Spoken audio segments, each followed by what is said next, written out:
Alhamdulillah. Selalu saja kalimat suci ini kita ucapkan dengan berharap Sang Pencipta Allah menerimanya sebagai kalimat syukur.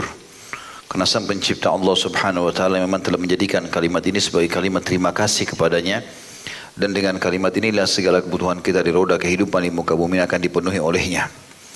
Selanjutnya kita panjatkan salawat dan taslim kepada manusia terbaik, yaitu Nabi besar Muhammad sallallahu alaihi wasallam, manusia yang telah Allah perintahkan untuk mengucapkan salam hormat kepadanya, dan tentu berharap agar Allah Subhanahu wa taala memberikan kita apa yang telah Ia janjikan dengan mengucapkan satu kali salam hormat diberikan 10 kali tambahan rahmatnya. Melanjutkan bedah buku kita, Kitab Minhaj Muslim ditulis oleh Syekh Abu Bakar Jazair rahimahullah, dan kita alhamdulillah sudah menyelesaikan kemarin lengkap semuanya masalah jihad.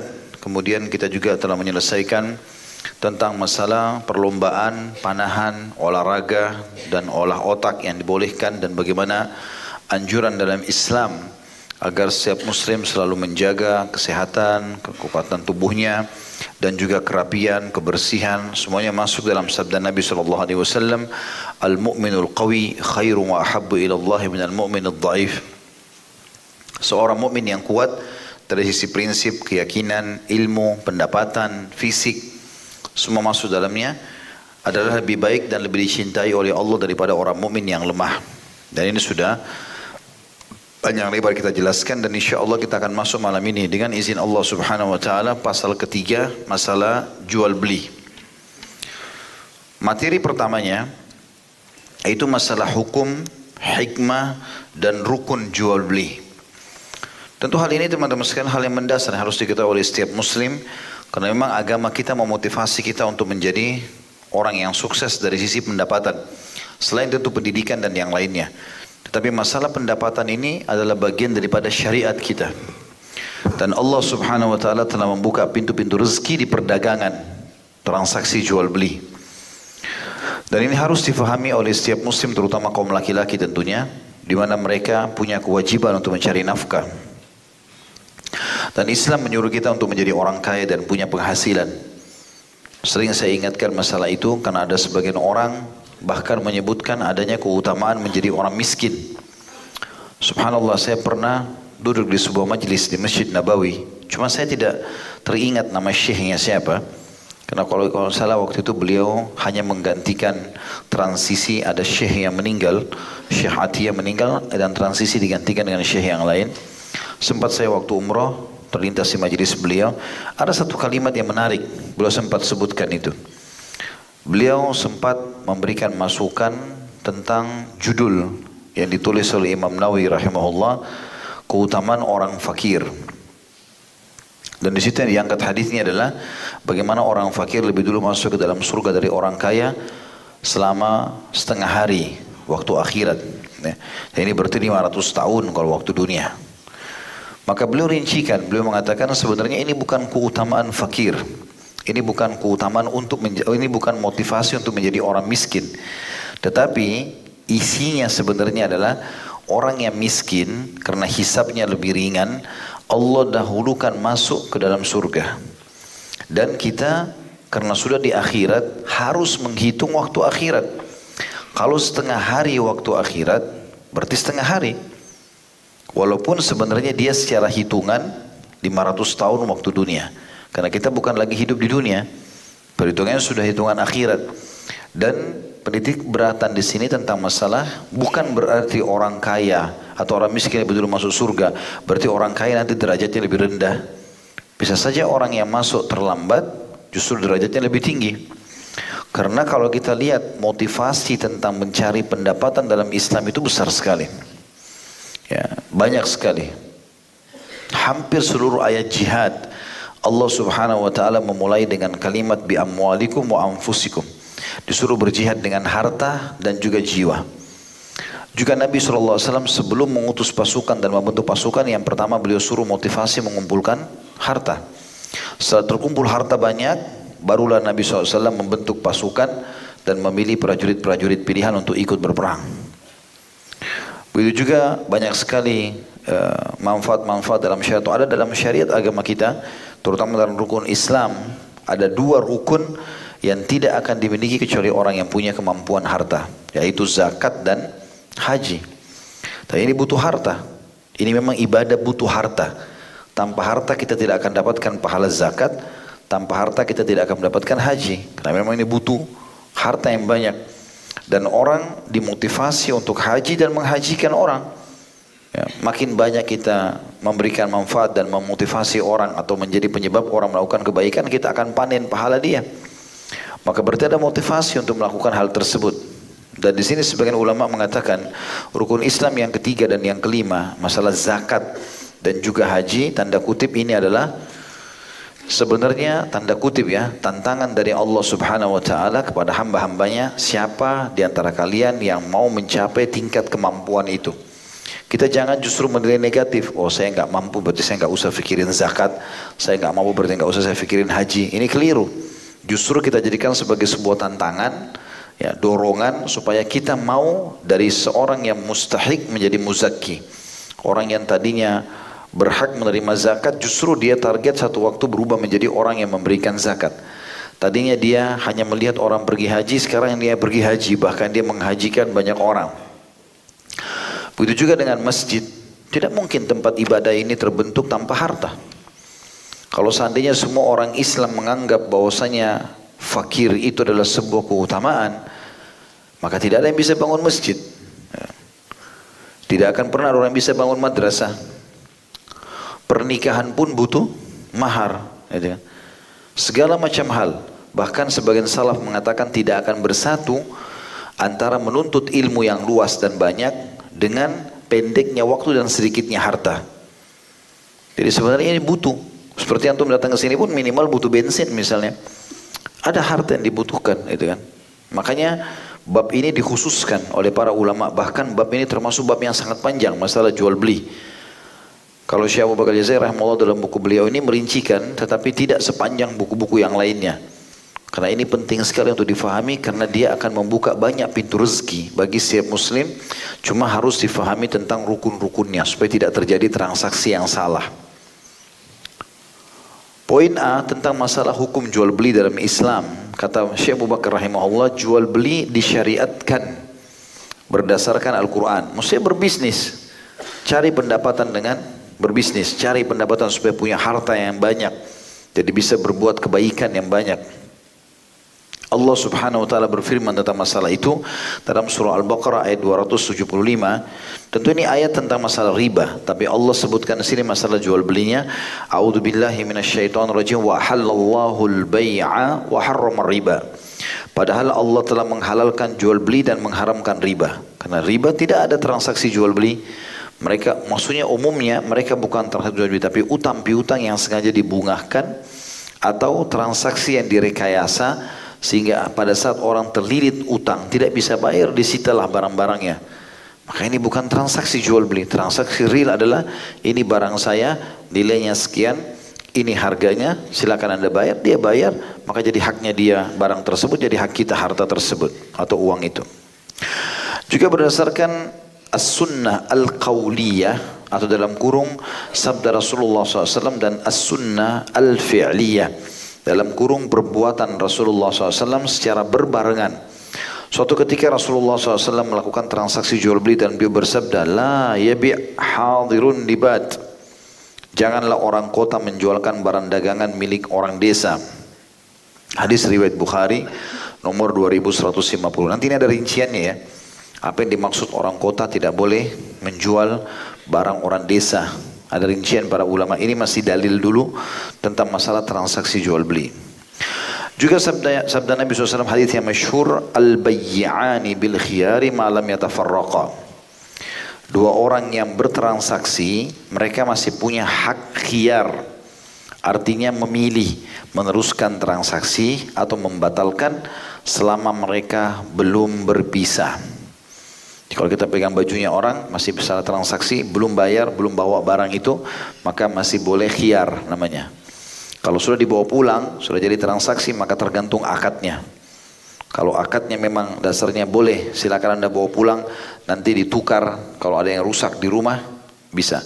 Tapi kalau tidak ada akad itu, Anda tidak punya hak untuk mengembalikan transaksi atau barang transaksi itu. Ini hukum syar'i. Makanya Umar bin Khattab radhiyallahu anhu pernah satu waktu, nah sebelumnya saya akan kembali kisah Umar. Hadis ini dulu diriwayatkan Bukhari nomor 2079, Muslim 1532. Umar bin Khattab radhiyallahu anhu pernah membeli seekor kuda dari seorang masyarakat Madinah, di mana posisi orang itu masyarakat biasa, Umar bin Khattab sebagai khalifah radhiyallahu anhu majma'in. Maka Umar cek kuda itu bagus semuanya, tidak ada masalah.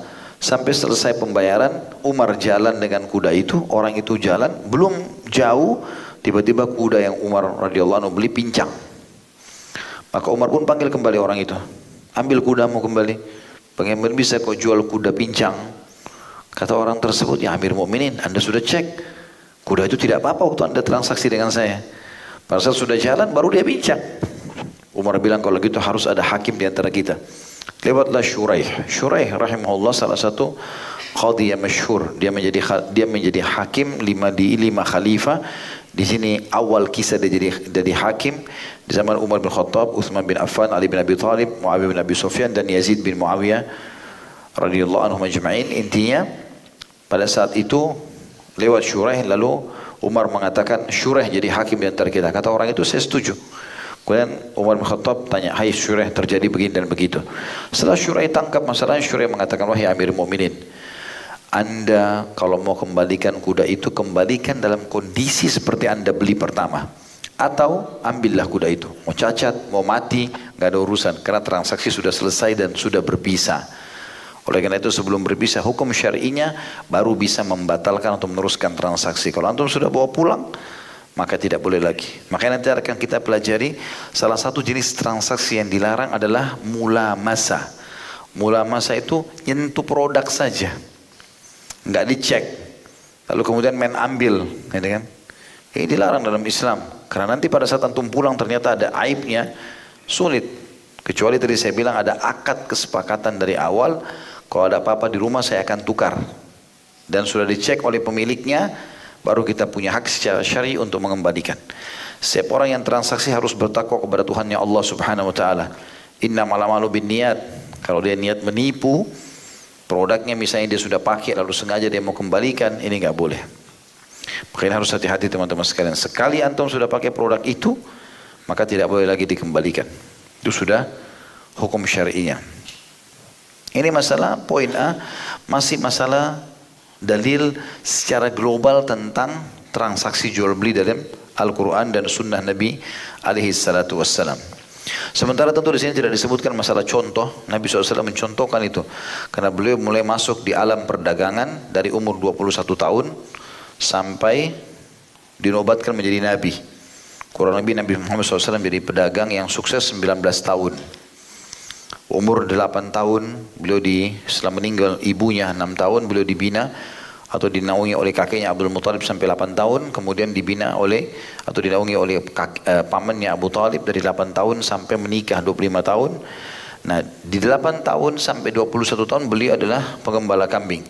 Tapi di 21 tahun beliau sudah masuk di alam bisnis ini, transaksi jual beli, dan beliau termasuk pedagang muda yang paling sukses di Mekah pada saat itu. Karena Nabi SAW satu-satunya pedagang Mekah yang mengumpulkan harta orang-orang yang diamanahkan, kemudian beliau membeli barang-barang Mekah, lalu beliau bawa ke negeri Syam dijual, lalu kemudian beliau bawa lagi barang-barang Syam dijual di Mekah, jadi 2 kali untung. Sementara orang-orang Mekah hanya membawa harta dari Mekah saja, mereka beli barang negeri Syam, kemudian mereka bawa ke Mekah, jadi cuma 1 kali transaksi. Maka dengan itu Nabi SAW mendapatkan keuntungan yang sangat banyak, dan ini salah satu sebab kenapa Khadijah radhiyallahu anha tertarik untuk menikah dengan Nabi alaihi salatu wassalam, karena memang Khadijah sendiri radhiyallahu anha punya jiwa bisnis dan mendapatkan itu ada pada diri Nabi alaihi salatu wassalam. Dan beliau terus transaksi jual beli sampai masuk masa kenabian di umur 40 tahun. Situlah Khadijah meminta agar Nabi SAW fokus untuk berdakwah saja. Poin B-nya masalah hikmah jual beli. Hikmah disyariatkan jual beli ialah mengantarkan manusia kepada pencapaian kebutuhannya tentang sesuatu yang ada di tangan saudaranya tanpa kesulitan dan juga mudarat. Sudah masyhur tentunya. Artinya transaksi jual beli manfaatnya sangat besar bagi kedua belah pihak, baik pembeli ataupun penjual. Yang perlu digarisbawahi adalah poin C, masalah rukun jual beli.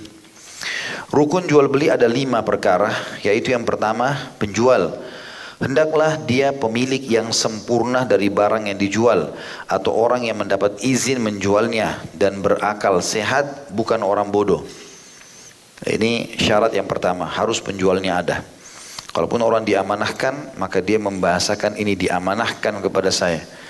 Dan tidak boleh ada pengakuan kalau ini produk saya sementara bukan produk dia. Ya, ini harus posisinya penjual. Ya, makanya para perantara-perantara ini harus hati-hati biasa. Karena mereka bisa mengaku ini tanah punyanya padahal sebenarnya bukan. Gitu. Atau mobil ini atau motor itu ternyata bukan punya dia. Dia sudah deal dengan pemilik barang harganya sekian, lalu kemudian dia mengaku ini barang dia. Masalah dia deal harga dengan pemilik barang, itu masih ada yang membolehkan di antara ulama, tapi masalahnya dia mengaku sebagai barangnya dusta. Ya, walaupun pemilik barang sudah mengamanahkan kepada dia. Poin duanya adalah pembeli. Hendaknya dia termasuk kelompok orang yang diperbolehkan menggunakan hartanya. Bukan orang bodoh dan bukan pula anak kecil yang tidak mendapatkan izin. C atau poin 3, maaf, bukan C-nya, poin 3-nya barang yang dijual.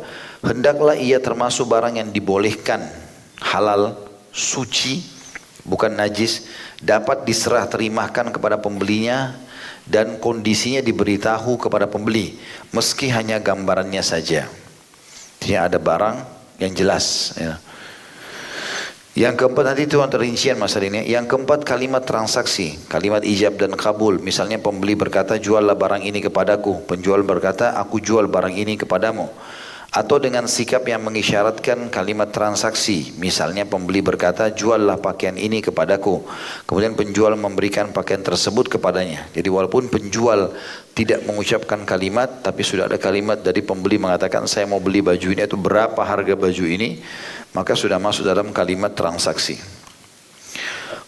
Yang kelima, yang terakhir adalah adanya keridhaan di antara kedua belah pihak.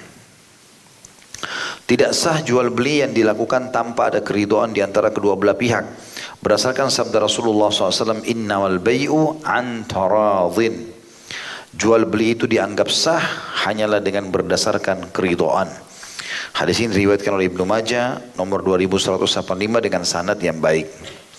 Jadi artinya tidak boleh kita beli dari orang dengan cara memaksanya, menekan, intimidasi dan seterusnya. Itu tidak sah transaksinya. Materi kedua, persyaratan yang dianggap sah dalam jual beli dan persyaratan yang tidak dianggap sah. Poin A-nya, persyaratan jual beli yang dianggap sah adalah sah mensyaratkan adanya suatu sifat dalam jual beli. Jika sifat yang disyaratkan itu terpenuhi, maka jual beli dianggap sah. Namun jika tidak terpenuhi, maka jual beli dianggap tidak sah. Misalnya, pembeli kitab mensyaratkan kertasnya berwarna kuning, atau pembeli rumah mensyaratkan pintunya terbuat dari besi, atau rumah ini saya beli tapi dicat bagi ya, atau diperbaiki ini, atau diganti modelnya, kamar mandinya dengan ini boleh transaksi dalam Islam, memberikan syarat selama syarat itu bukan hal yang bermaksiat kepada Allah. Contoh bermaksiat, misalnya orang mengatakan saya mau beli rumah ini tapi ubah bagian depannya jadi diskotik, misal, kita nggak boleh terima sebagai seorang muslim, itu haram dalam Islam. Itu urusan dia mau ganti terserah nanti, tapi yang jelas kita nggak akan hukum syarat tersebut. Begitu juga sah hukumnya mensyaratkan adanya satu manfaat tertentu di dalam jual beli. Misal, mensyaratkan penjual binatang ternak supaya mengantarkannya ke tempat yang telah ditentukan, atau penjual rumah mensyaratkan agar dibolehkan menempatinya selama sebulan, atau pembeli mensyaratkan kain yang akan dibelinya telah dijahit. Ya, jadi kalau antum transaksi jual beli, rumah ini antum mau jual misalnya, tapi antum bilang saya masih mau pakai sebulan ya. Syarat manfaat di sini ya, kita ambil manfaat darinya. Atau pembeli kayu bakar mensyaratkan kayu bakar yang akan dibelinya telah dibelah. Karena Jabir radhiyallahu anhu ketika menjual unta kepada Rasulullah SAW, maka ia mensyaratkan supaya diperbolehkan menaiki unta yang telah dijualnya itu hingga tiba di tempat tujuannya. Poin B-nya tentang persyaratan jual beli yang dianggap tidak sah. Kalau tadi sah, kita bisa mensifatinya ya. Tadi seperti misalnya saya mau beli rumah ini tapi ganti catnya, atau manfaat saya mau beli ya barang ini atau hewan ternak ini tapi antar sampai ke alamat saya. Kalau yang dianggap tidak sah, yang pertama mengumpulkan dua persyaratan dalam satu akad jual beli. Misalnya, pembeli mensyaratkan bahwa kayu bakar yang dibelinya dalam keadaan telah dibelah dan juga mensyaratkan supaya mengantarkannya. Berdasarkan sabda Rasulullah SAW, la yahillu salafun wa bai' wala syartani fi bai'.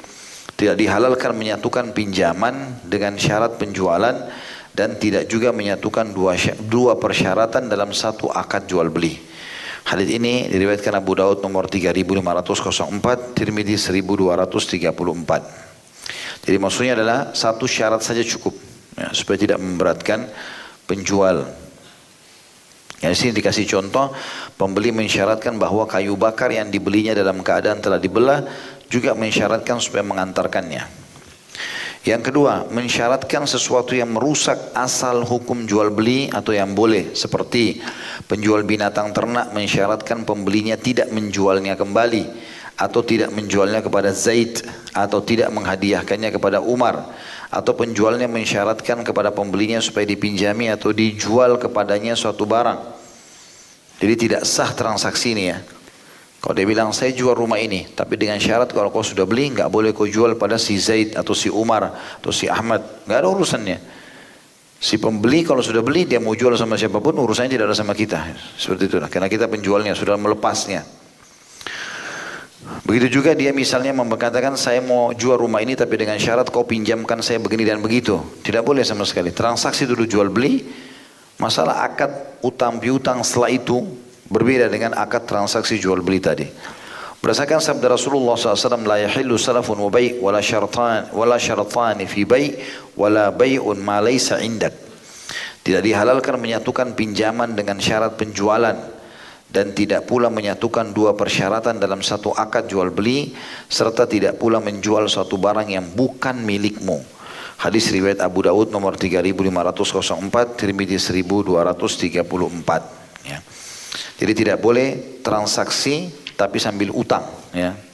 Itu dilarang di sini, dan tidak pula menyatukan dua persyaratan tadi yang memberatkan penjual, gitu kan. Satu syarat cukup, dan juga tidak pula menjual satu barang yang bukan milik kita. Jadi kalau bukan milik kita, kita mengatakan ini bukan milik saya cuma dititipkan, saya cuma diamanahkan. Yang ketiga, persyaratan batil yang akadnya dianggap sah namun syarat tersebut dianggap batal. Misalnya, penjual mensyaratkan kepada pembeli agar tidak jual rugi ketika ingin menjual barang tersebut. Atau penjual mensyaratkan perwalian budak yang dijualnya kepadanya. Persyaratan dalam kedua contoh di atas dikategorikan batal, sedangkan jual belinya dianggap sah. Jadi kalau orang jual, di sini dikatakan yang pertama adalah contoh penjual menjual budak. Ya, maaf. Di sini misal penjual mensyaratkan kepada pembeli agar tidak jual rugi ketika ingin menjual barang tersebut. Saya jual gelas ini kepada si fulan, harganya 10.000 rupiah. Lalu saya bilang, syaratnya nanti kalau kau jual jangan kau jual rugi, ya. Ini syaratnya batal. Dia mau jual rugi, dia mau jual untung, terserah dia. Tapi transaksi saya sama dia dianggap sah. Karena dasarnya transaksi ini halal, gitu kan. Begitu juga tadi dengan budak. Saya mau jual budak saya, tapi perwaliannya tetap kepada saya. Nggak bisa, budak sudah dijual, haknya pembeli. Ya, seperti itu yang dimaksud di sini. Dan dalilnya hampir sama, diambil daripada hadis yang lain. Sabda Rasulullah SAW, man ishtarata syaratan laisa fi kitabillahi fahuwa batil wa in kana mi'ata syartin. Barang siapa yang mensyaratkan suatu persyaratan yang tidak terdapat dalam kitab Allah Al-Quran, maka persyaratannya dianggap batil meskipun 100 persyaratan. Hadis ini riwayat Bukhari nomor 2155, Abu Daud 3929 dan juga Al-Hakim, dan dikategorikan hadis sahih. Jadi ini 3 macam transaksi yang syaratnya dianggap tidak sah, ya, atau jual beli dianggap tidak sah.